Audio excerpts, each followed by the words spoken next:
Introduce our guest of honor, Chef Cristina Bowerman, the only female chef with 1 Michelin star in Rome. She was born in Cerignola, a small town in Puglia, in Italy. She started her career in law and then decided to move to San Francisco to continue with law studies. While there, in order, as she says, to learn American like an American, she worked in a number of different positions. And her first contact to the kitchen happened in a place called Higher Grounds, a renowned coffee house in San Francisco. Then she started to work for a company called Spectrum Foods, which owns 16 restaurants, almost all Italians. She moved to Southern California, and I think she lived there for a while in the city she says she loves, Austin, Texas. It is really in Austin that she finally discovered her love for cooking and decided to become a professional. She did in fact enroll and graduated with the maximum score at TXCA, Texas, California, obtaining a liberal art degree just like global governance. Her first experience with the high-end cuisine is under the chef David Bull, well-renowned chef. And then she decided she needed to create her own style and make it as personal as possible. She moved to Rome. She wanted to know more about her roots. But their idea at the beginning, if I understand correctly, was to go back. And then maybe little did she know, as Sarah said, you always have to keep your options open. While in Rome, she fell in love with one option, Glass Osteria in Trastevere, that had just opened a few years before. And she became the renowned chef of Glass Osteria. I'm sure she's gonna tell you also about that. But she's not only a chef. Her commitments are notorious, and they go in touching very many fronts. In particular, let me just say that she was part in 2018 of the Technical Coordination Committee for the Year of Italian Food. More recently, she joined Chef Manifesto, the initiative launched by Paul Newman, which aims to end hunger, achieve security in food, and promote sustainable agriculture by 2030. She also always tried to represent a role model for women in the professional world. In this role, in defending female role in society, she gained several awards and recognitions, among which Ambassador by the Telefono Rosa Association, Ayla Award, Woman Chef of the Year, Best Female Italian Chef in Europe, and so forth. Within, and here I'm going to conclude, her most heartfelt commitments toward women, she had the pleasure of being the protagonist of the biggest Action Aid campaign in 2015, and she's between the few founders of the Fiorano for Kids organization for the therapeutical role research of specific diets in the care of infantile epilepsy. Dr. Bowerman, I don't have better words than the one that Ambassador Massolo gave for the reasons we invited you here. We are honored to have you here. On behalf of all global governance students, I gladly leave you the floor for your commencement speech. Thank you. Thank you so much, Dr. Piga. It is an honor. It is an honor to be standing here today. And I would like to congratulate each and every one of you for your accomplishment. To students, today it is the beginning of a new phase of your life, an exciting one. I remember when I graduated the first time, many years ago, and I felt I was on top of the world. You know, I was born in a small village, Cerignola, very small in Puglia. But at the age of 4, fortunately, my family decided to move to Bari, the main city in Puglia, the capital. Well, I was very happy, and I grew up there, attended foreign languages school, and then moved to law.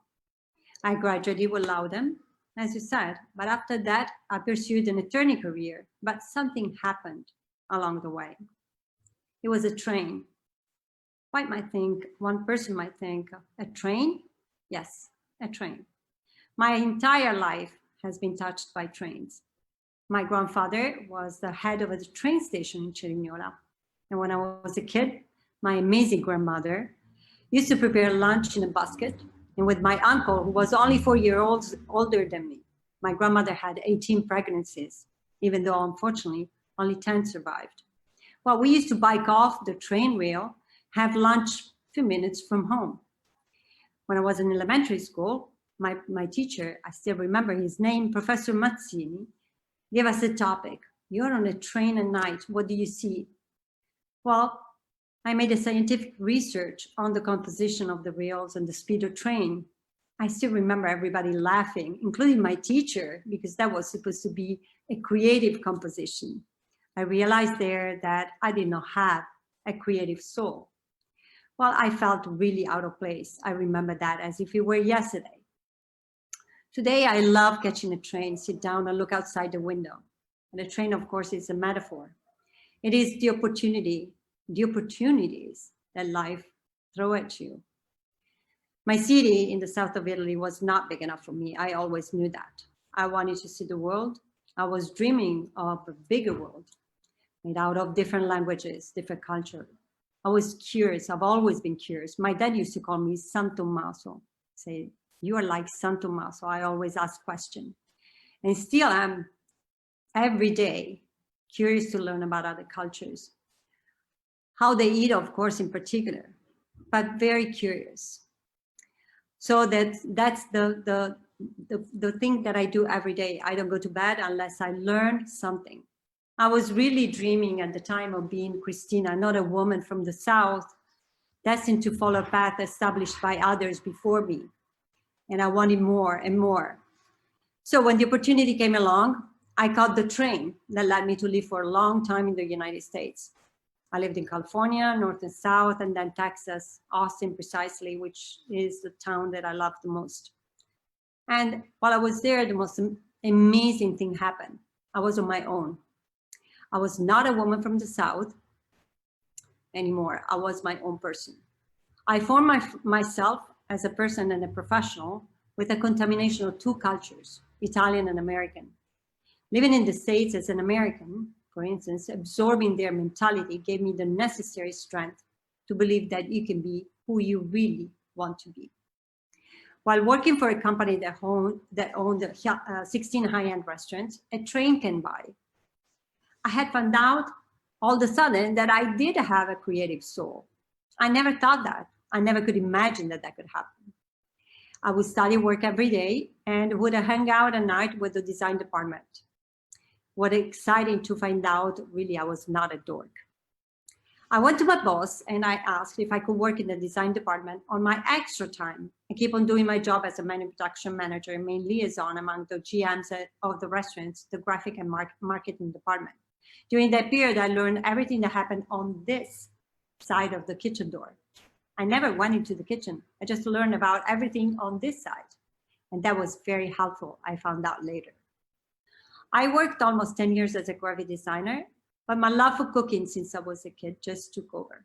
I started to cook for friends and then other friends, and then people started to offer me money to do what I love to do. I felt I had won the lottery. I founded my own small company, but it was a side job. Well, this time I had no intention of not trying the best that I could be. So another train passed by.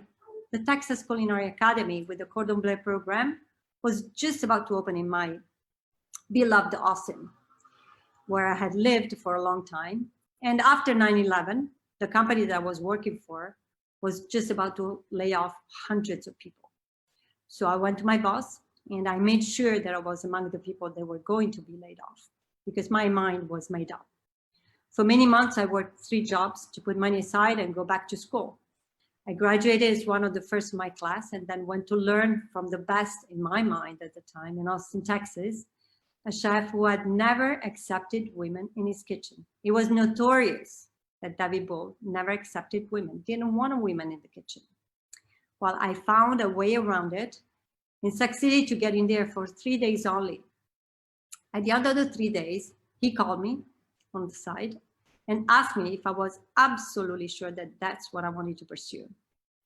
That experience with David Bull was the most important in my career. I thought, well, that I was not really welcome as a woman in the kitchen to begin with, and that if I wanted to get somewhere, I had to use my brain, but also gave me the strength to be the chef that I wanted to be.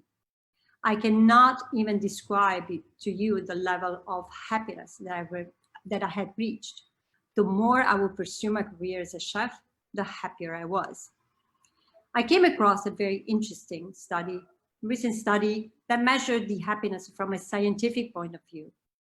The study is called The Architecture of Sustainable Change, and that was conducted by 3 professors in California, Missouri, and Texas, Professor Libumirsky, Sheldon, and Schade.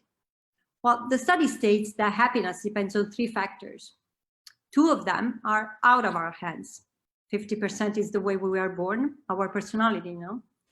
The second one is on events that really don't depend on you, but the third, actually the most important one, the one that weighs in the highest percentage, states that it is in our hand.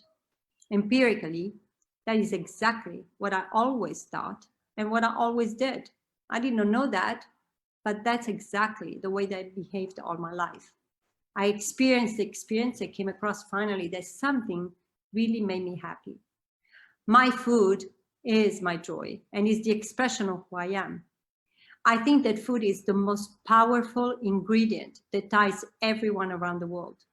If you could place all the food cultures like sheets of paper, one on top of the other, there's a small corner that overlaps. Well, that's what I always look for. That's what interests me. I wanted to open at the time when I came back, when I was in the States, I wanted to open my own restaurant. So I decided to come back to Italy, but just for a little while. I wanted to enrich my resume in order to attract more investors. Came to Rome, so thinking that I was going to spend about 6 months, but another train went by. Well, I jumped on it. The train was glass. My restaurant, my second home. I think I know every single square inch of that place. That train led me on a long trip during which I filled my life with what I like to do. I raised the level of happiness to what I thought it could be the maximum I could reach. Positive things kept on happening, but one goal always led me throughout the tough time. Asserting myself as a professional woman with no connections to the restaurant world in a male-dominated field. I wanted to become a woman, a chef, whom young ladies could look up to. All these years, I have been working to make a difference, to make sure that there will be no differences between sexes in choosing a profession. Since the beginning of my career, both as an attorney and then as a designer and finally as a chef, I have tried to be a role model for my fellow female friends. The more models we have, in general, not only for women, the more people, and in this case, our women, are inspired to catch that train, their train. Equality is not something that can be reached overnight, but something that will slowly but surely happen. Women have become at one point in history different individuals. We're often seen as different, either a minority to protect or a minority that can endure an enormous amount of injustice. Well, I'm here to say that this will change. Young generations like you are changing the world, little by little, and embracing new ways of life, defending the principle of equality all over the world. Young generations like yours are redefining the concept of diversity and finding a way to be a better generation. Well, I'm going to leave you with some words from my favorite singer, who happened to be Texan too, Erykah Badu. Pack light, she says, because in the end, all you must hold on to is you. Hold on to yourself, stay truthful and hopeful, and catch as many trains as you can. Every stop will be worth it, I promise. Thank you. You know, the only thing that doesn't work with Zoom is usually the applause. And you know that there would have been a fantastic round of applause for this wonderful, wonderful, motivating speech. Thank you so much, Dr. Bowerman. Also for reminding our young students that they are in the process of defining anew the concept of diversity, a very, very important point. It was wonderful. Please stay with us now for the next following part. Thank you for enlightening us.